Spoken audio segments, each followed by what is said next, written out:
Hey, look. It's moving. It's alive. It's alive. It's alive. It's moving. It's alive. Hola gente, aquí a pedido de un fanático del canal, volvimos con otro video. A la gente indefensa de Metro Ciudad. Y al final de cada día, bueno, con frecuencia me pregunto, ¿qué sería de mí sin ustedes? Y yo a ti, ciudadano promedio. Hace ya un tiempo, figura un par de meses, vi la primera imagen o póster promocional de la nueva adaptación de esta obra por Christian Bale. No se puede decir mucho porque es solo una foto, pero a mí me hizo recordar que hasta ahora no hay una adaptación que más que presentar la película tal cual como manda el libro, no hay una versión que ponga en escena el drama que los personajes ya conocidos sufren. Y pensando en ello, y porque andaba hojeando nuevamente el libro, haremos un resumen y comentaremos la obra de Frankenstein o el moderno Prometeo. Aquí hago un alto y te pregunto para el final del video. Acuérdate, mano, acuérdate. ¿A quién crees que hace referencia cuando se dice el moderno Prometeo? ¿Y por qué, además? Así que un sorbito de mi infusión y empezamos. La historia, como ya se sabe, es escrita por Mary Shelley en 1818.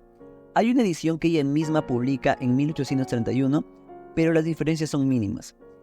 Yo tomaré la versión primigenia, o sea, la de 1818.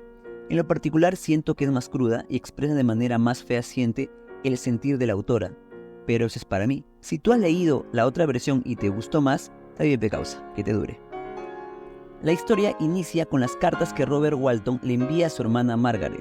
En estas cartas le comenta el por qué se animó a ir a pelarse de frío al Ártico. Obvio, es un niño rico con ganas de dejar su huella en el mundo. Míralo en forma de su plan, míralo. Entonces, para esto Robert contrató una nave y unos tripulantes, y aunque en las cartas menciona la admiración que tiene por su tripulación, no deja de comentarle que se siente solo, ya que no puede hablar con alguien sobre sus grandes planes y búsqueda de conocimiento. Aquí hago un apartado y leo la historia del capitán de la nave. Hace algunos años estuve enamorado de una joven señorita rusa de mediana fortuna, y como mi oficial había amasado una considerable suma por sus buenos oficios, el padre de la muchacha consintió que se casaran. Antes de la ceremonia vio una vez a su prometida y ella, anegada en lágrimas y arrojándose a sus pies, le suplicó que la perdonara, confesando al mismo tiempo que amaba a otro, pero que era pobre y que su padre nunca consentiría ese matrimonio. Mi generoso amigo consoló a la suplicante joven y, tras informarse del nombre de su amante, de inmediato partió en su busca.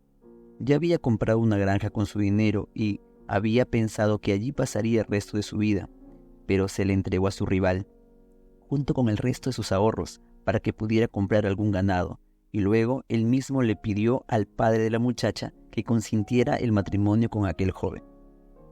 Chale, ese amor ya no hay, Bebezuki, ya no hay. En fin, continuamos con la historia.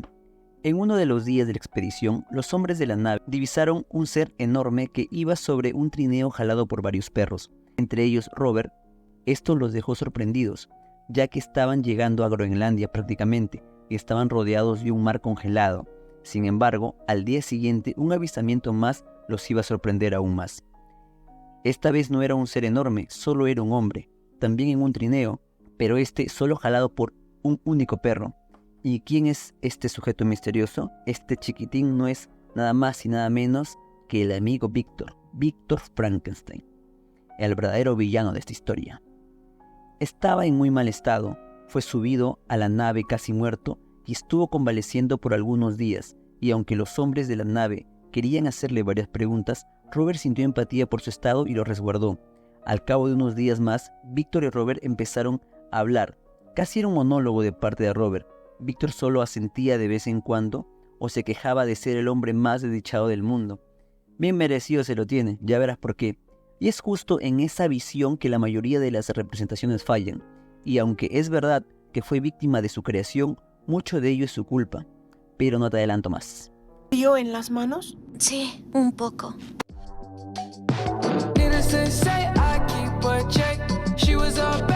Sigan bien. Robert empezó a verlo como un amigo y juntos tenían conversaciones cada vez más amenas. Cierto día, cuando Robert comentaba sus sueños y aspiraciones, Víctor soltó casi un lamento y expresó el pesar que sentía al oírlo tal como él hace algunos años. antes de su desgracia. Esto soltando frases como: «Oh, desgraciado de ti, ¿será que tú también eres presa de esta locura? ¿Será tu destino el mismo trágico como el mío?».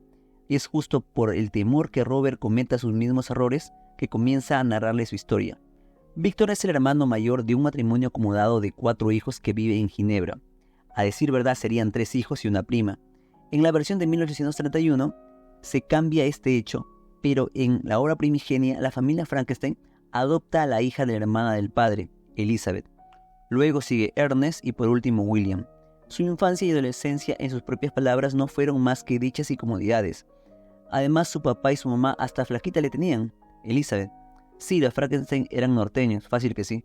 Pero aparte de ello, Víctor demostró ser muy apegado a los libros y a las ciencias. En su adolescencia había devorado la biblioteca de la casa y además se había obsesionado con los libros que más que ser de ciencia eran de alquimia. Por ende, a los 17 años no hubo más remedio que mandarlo a estudiar a Alemania. También cabe mencionar que unas semanas antes de su viaje la madre fallece. Eso en las películas o series lo muestran como un trauma, algo por lo cual se obsesiona con la vida y la muerte. Y no es cierto, lleva su duelo tranquilo. Ya en la Universidad de Alemania se enteró que los libros de ciencia que había devorado con tanto ahínco no eran más que alquimistas buscando la piedra filosofal, la vida eterna y cosas por el estilo. Muy a su pesar tuvo que reeducarse en las ciencias, y es en esta reeducación que nuestro amigo Víctor se vuelve un chucha mano. Al cabo de 2 años aprende y mejora muchos de los procedimientos que sus profesores enseñan. Pero me volví un chucha, fuera de... Y desde ahí se traza la poco ambiciosa meta de descubrir la manera de brindar vida, y luego de ello dotar de vida a un ser. Y es importante mencionar, aunque parezca cosa pequeña, que durante los meses en los cuales Víctor se adentró en sus tareas de crear a su propio Adán, no escribió a sus familiares, casi no dormía, comía mal y se la pasaba saqueando tumbas. No obstante, como el oyente ya ha intuido, al terminar esos 2 años, el proyecto se concluye con éxito. Una criatura, como la llama Víctor. A sus pies un hombre hecho de varios hombres, de 8 pies de largos o 2.45 metros, para los que seguimos el hermoso sistema internacional de medidas. De ojos amarillentos, piel del mismo color y aunque translúcida, cobró vida. También cabe mencionar que el cuerpo era bien proporcionado y los rasgos habían sido escogidos por ser hermosos. De modo que el verde y deforme ser que siempre se presenta no es real. Sin embargo, el entusiasmo inicial había sido depuesto por el horror. Nuestro buen amigo Víctor, una vez hecha su travesura, se arrepintió, salió corriendo de la habitación y cayó exhausto. ¿Y su criatura?, dirás tú. La dejó ahí sin más ni más. Chale, ya la cagué, ¿verdad? Luego de ello, salió a la calle abrumado por la culpa y terror. Aquí podemos ver que Víctor, más que temer, lo que tiene es repulsión y asco. Hasta aquí su engendro, como también lo llama, lo único que había hecho es soltar un quejido, y esto bastó para que lo asociara con el demonio, lo innatural e insano.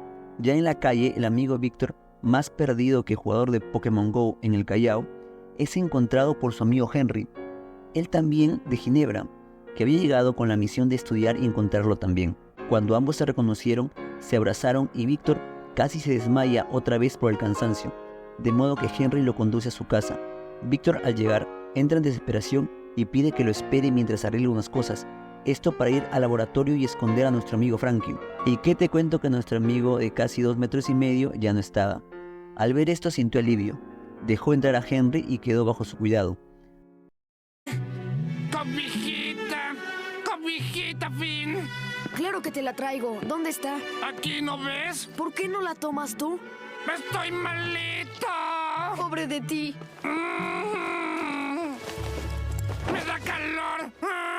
Demoró como 2 años en restablecer su salud. Esos europeos no aguantan nada, mano. ¿Cómo se nota que ese Gil no creció en Latinoamérica? Y en esos 2 años de recuperación, yo creo que pensó, debo contar que le di vida a un ser de casi 3 metros, que no me tomé la molestia de educar o atender, y que además escapó de mi laboratorio y probablemente sea un peligro para la sociedad, o debo quedarme callado, evadir mi responsabilidad como creador, sentirme miserable y hacer sentir miserable a los que me rodean y se preocupan por mí. ¿Qué opción crees que escogió? Claro que la segunda, pues amigo, ¿qué más? Valiente nuestro compa. Bien hecho. Al cabo de esos 2 años de recuperación y ya restablecida la comunicación con su familia, recibe la noticia que su hermano menor, William, ha sido asesinado. El corazón le da un vuelco, pero no quiere ni pensarlo. ¿Habrá sido él? No, no puede ser, se dice. Inmediatamente parte con Henry a Ginebra. Ya llegando a su ciudad, una visión lo espanta. Le parece ver por la ventana de la carroza un ente gigante escondido por la maleza y la oscuridad. Enseguida lo reconoce y confirma sus temores. No dice nada, para variar.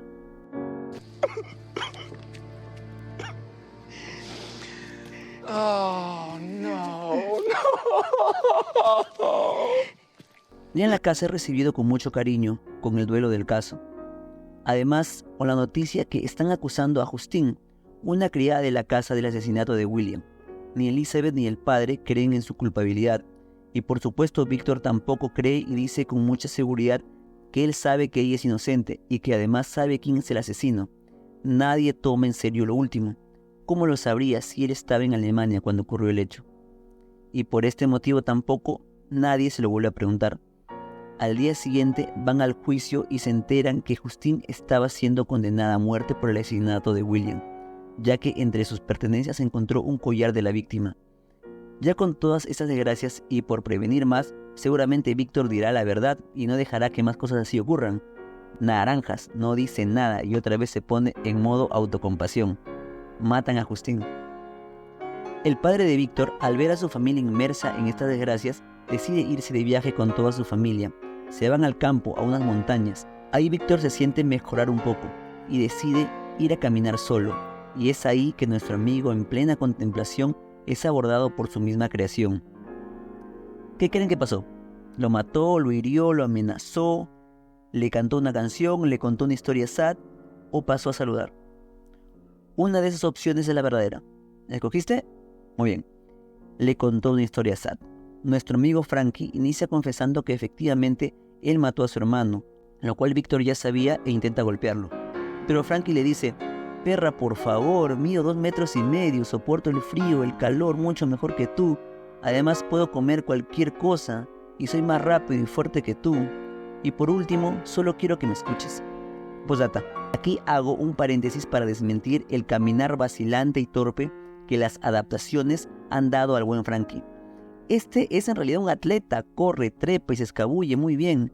En fin, sigamos con la historia. Los dos se dirigen a una casa abandonada que estaba cerca, ya que empezaba a nevar y Víctor no podía soportar la inclemencia del clima como Frankie. Y ahora empieza la historia sad de nuestro compa. ¿Recuerdan dónde dejamos al buen Frankie la última vez? Exacto, en el piso del laboratorio de Víctor, balbuceando sonidos ininteligibles. Y es desde ahí que empieza a contar que no recuerda mucho de esos momentos. Solo que se levantó, fue consciente que su creador tenía repulsión de él y que no era querido, de modo que cogió algo que pudo y salió a esconderse al bosque. Ahí pasó unos meses comiendo raíces, bellotas y cosas por el estilo. Hasta vegano es el buen Frankie. Esto fue hasta que se escondió en el cobertizo de una granja. En la granja habitaban 2 hermanos, Félix y Ágata, y el padre de ambos, que estaba ciego.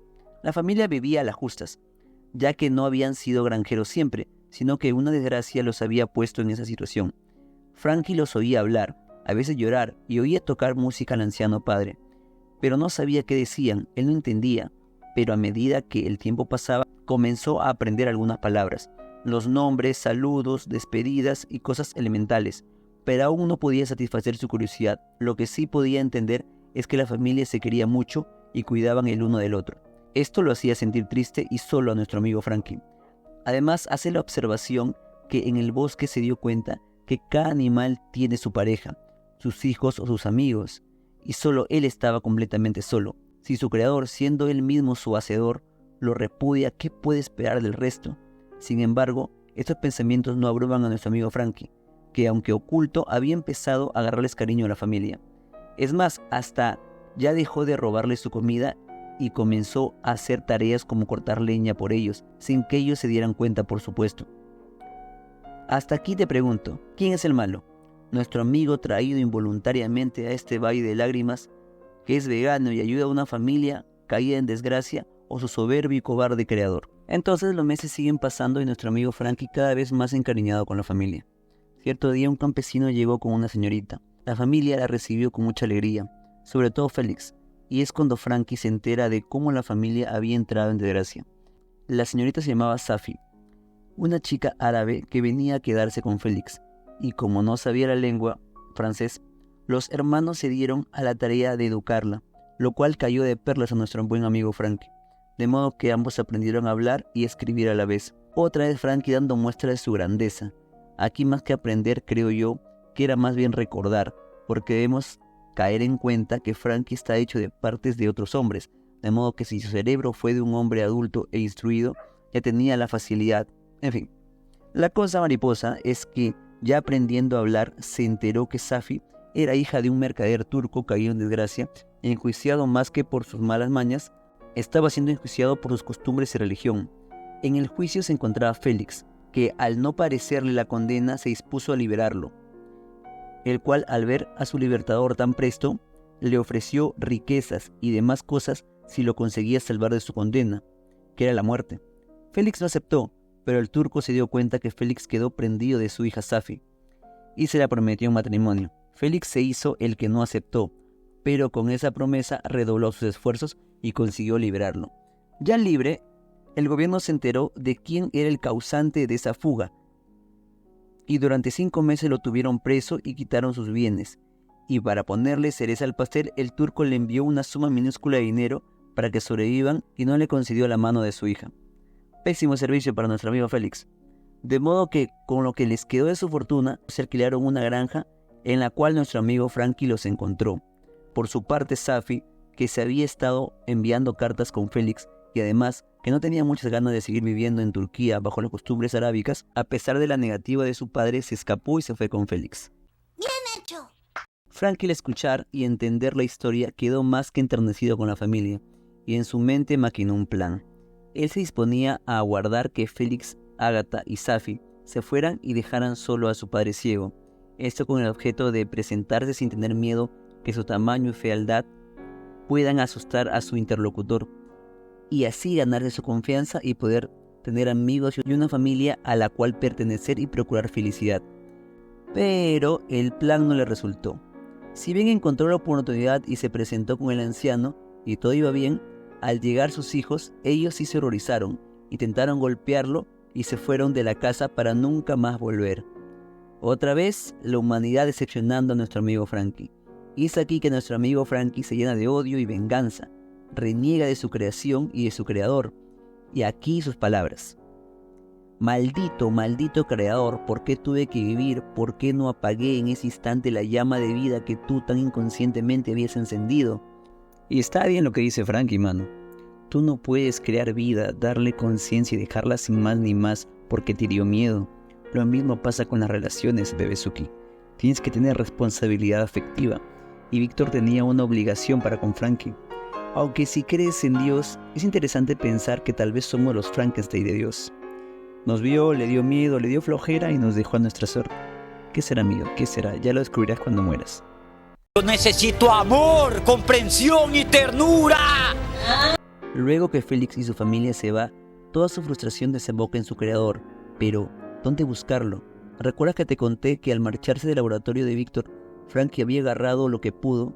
Pues bien, agarró sin saberlo un diario de apuntes, el cual al principio no supo leer, pero una vez que ya había aprendido a leer, descubrió que su creador era de Ginebra, de modo que con esa razón se dirigió para allá.